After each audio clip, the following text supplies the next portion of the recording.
good. Ian Begley's about to join us from the Garden. The Knicks are taking on the Dallas Mavericks tonight, and I know that's an afterthought. By the way, speaking of which, as an NBA fan, I've always believed that they should not play on NBA trade deadline day, that there should not be any games. Because remember... Oh, because guys are moving. Guys are unavailable. Yeah. Now, in the Knicks' case, does it affect them that much? Not really, because the guys they're trading never played.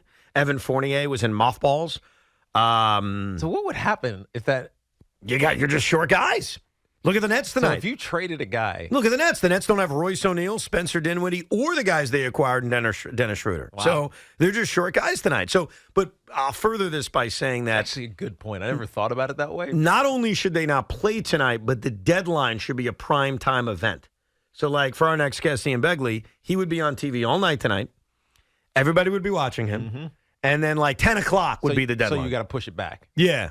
Ian Begley of SNY hosts a digital show called The Putback. Ian, how great is that idea, by the way? Do you love it? I do. Yeah. All night. Add more hours. Not stressful enough. Right. Work longer. More hours. Yeah, let's do it. Why not? Yeah. My wife will be thrilled. Right. Yeah, Ian likes the idea as much as I like A-Rod Day, apparently. Because you know what your wife's going to say? Are they paying you more for this? And the answer would be no. And you'd be like, why the hell are you doing it then? Oh, Tiki. Do you have a bug in my household, man? Because I do hear that. No, I just have the same one in mind, the same conversations in mind. That's funny.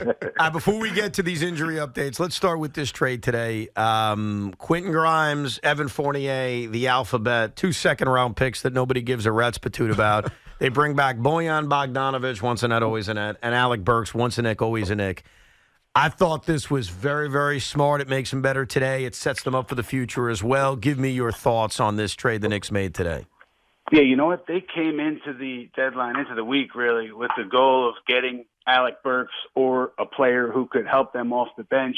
I think there was, uncertainty around Bogdanovic, whether he'd be available, whether he wouldn't. Some people with Detroit wanted him to stay. They wanted to try to win games. I shouldn't say continue to win games, to win games. Others wanted to move off of him and get something back for him. So once it got into this week, I think the Knicks had a better sense that Bogdanovic could be available. They were aggressive on that because that was, one of their reaches to get both of these guys. So once he became available, they were aggressive. Philly was right there, too.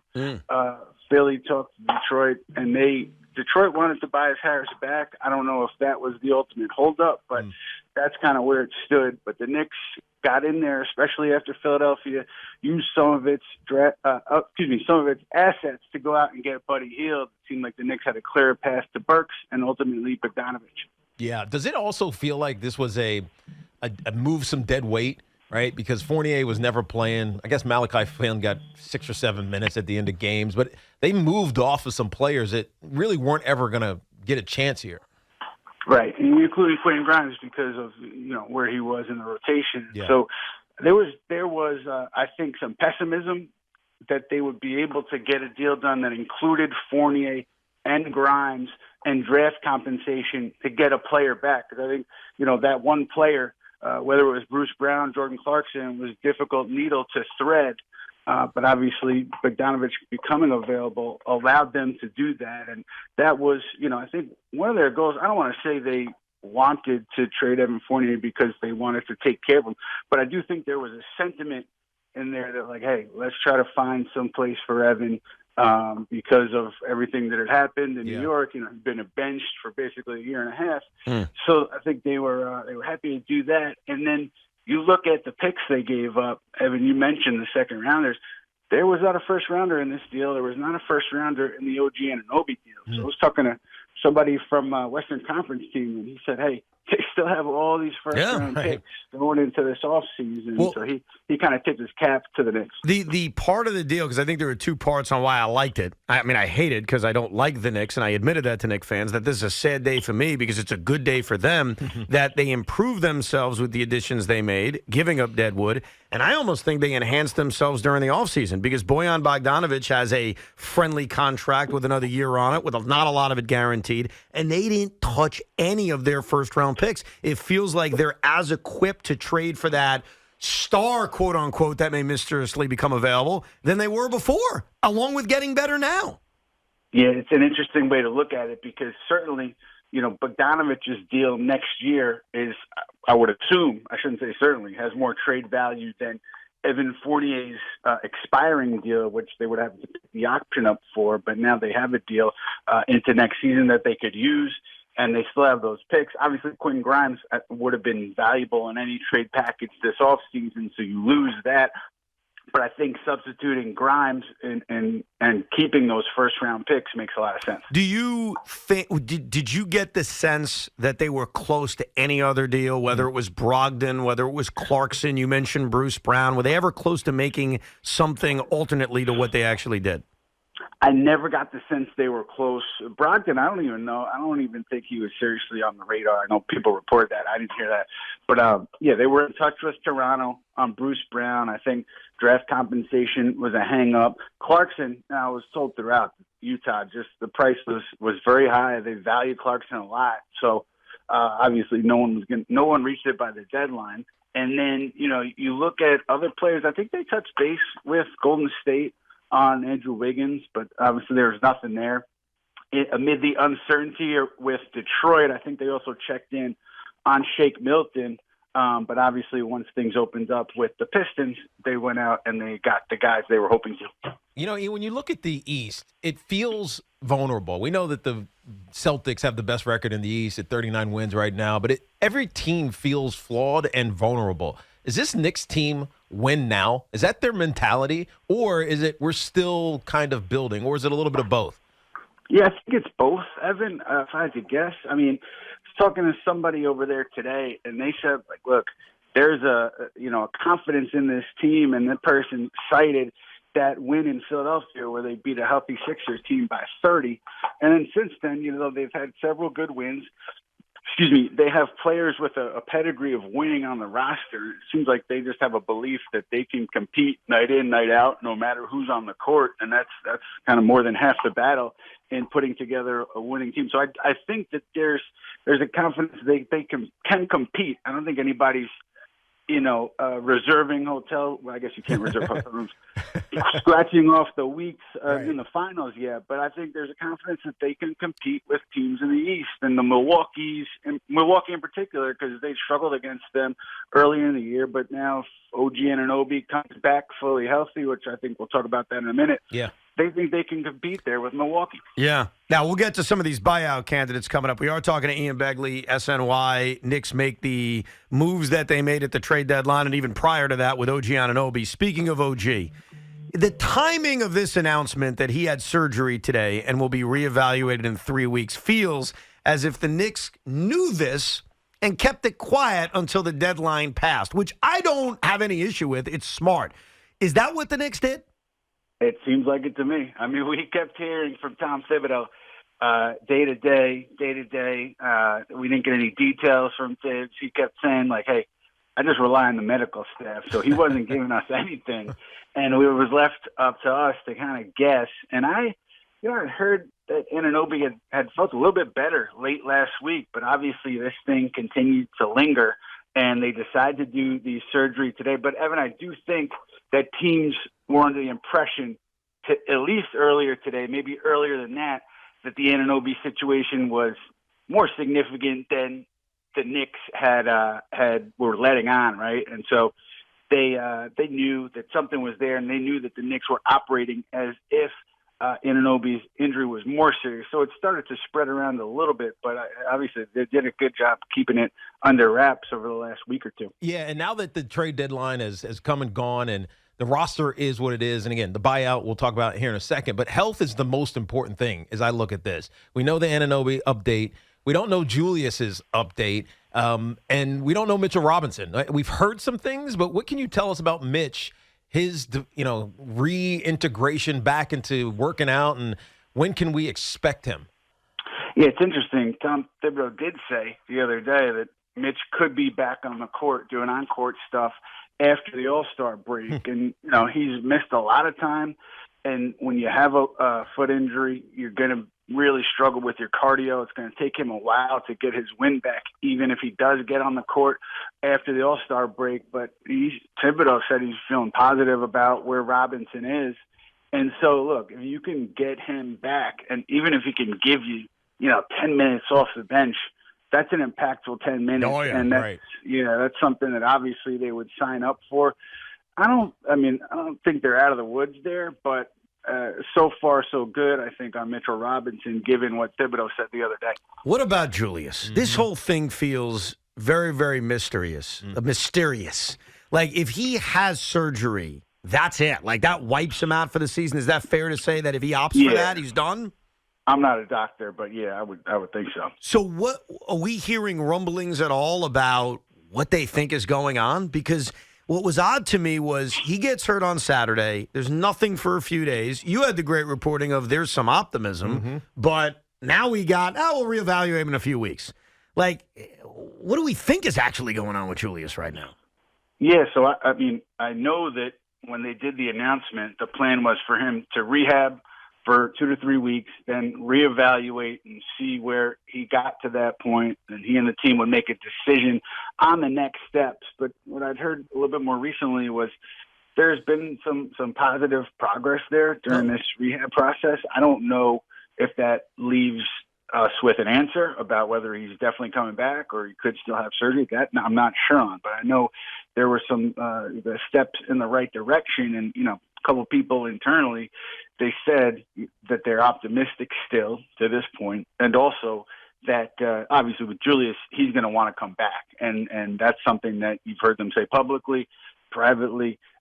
Just the idea that he wants to get back on the court, he's going to push himself to do it. So you have that combined with a positive step or two during the rehab process, and I think there is reason for some optimism to still be there. Yeah. Now to the buyout market. How active do you expect the Knicks to be? Evan, it's interesting because if you look at the roster and you look at the rotation and kind of the minutes available, I think what may happen is they cut it to 8 players, that rotation, and then you don't even have minutes for, say, a Miles McBride, or if they keep it where it is, they're going to have to fix things with the rotation now. Right. So I don't know if they'd be so aggressive on the buyout market because, like, a guy like Kyle Lowry, he's going to want to play. Like, he's not going to want to sign with a team where he could just be on the bench. And so you entice these guys with playing time. Now, the Knicks are going to have some money to spend because they do have their biennial exception available, so they can outspend some teams that don't have that. But I don't think they can sincerely offer minutes to these veterans who may become available. Interesting.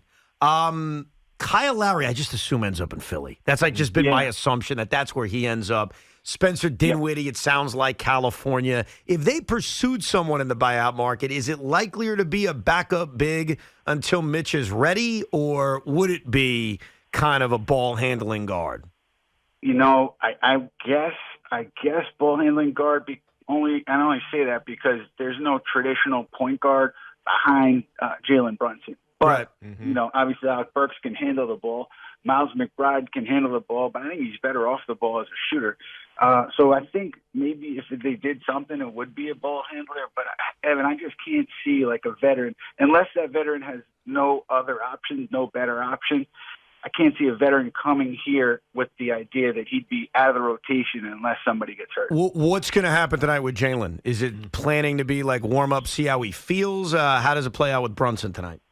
That's usually what they do. I mean, we'll find out from Thibodeau in about 5 minutes. That's usually the protocol. I mean, in the immediate aftermath of that injury, I was told that they thought he avoided anything serious, and that aligns with him being questionable for this game. So I don't think he's going to miss more than a couple games. If he misses tonight and then he misses the Indiana game this weekend, I would people expect him to be back before the All-Star break. So barring something unforeseen, I think it'll be days and not weeks for Jalen Brunson. Yeah, and I think the other thing that follows up to that, Ian, is if he is back in some capacity, let's say he misses a game or two, should he play in the All-Star game? Like, should he participate or should he rest? It's a great question. I don't know if you guys remember this, but Carmelo. Oh, yeah.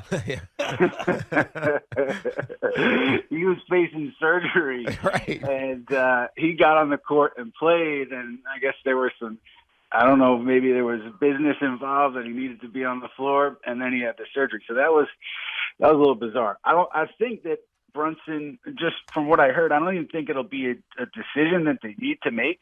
Again, maybe he woke up the next morning and it was worse than I was told that night, and maybe they do have to make that decision. If they do, I would be pretty confident in saying that they would err on the side of caution. Mm-hmm. But Tiki, I don't even think they're going to get there. I think that he'd be good to go, before the All-Star break. So I'm going to load up right now. It's going to be a very, very loaded question. Why are the Brooklyn Nets a rudderless, pathetic franchise? Oof. Oof. Yeah. Right.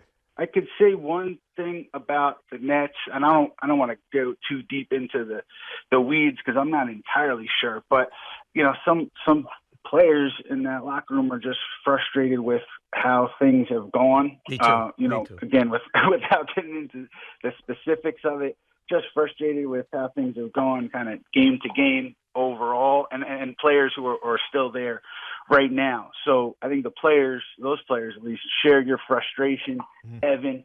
But if you look at this thing in a big picture sense, right, like it's clear that they're trying to keep the deck available for a star, whether it's Donovan Mitchell or somebody else. They have the picks, the tradable assets. They still have Dorian Finney-Smith, and they have other guys who they can trade.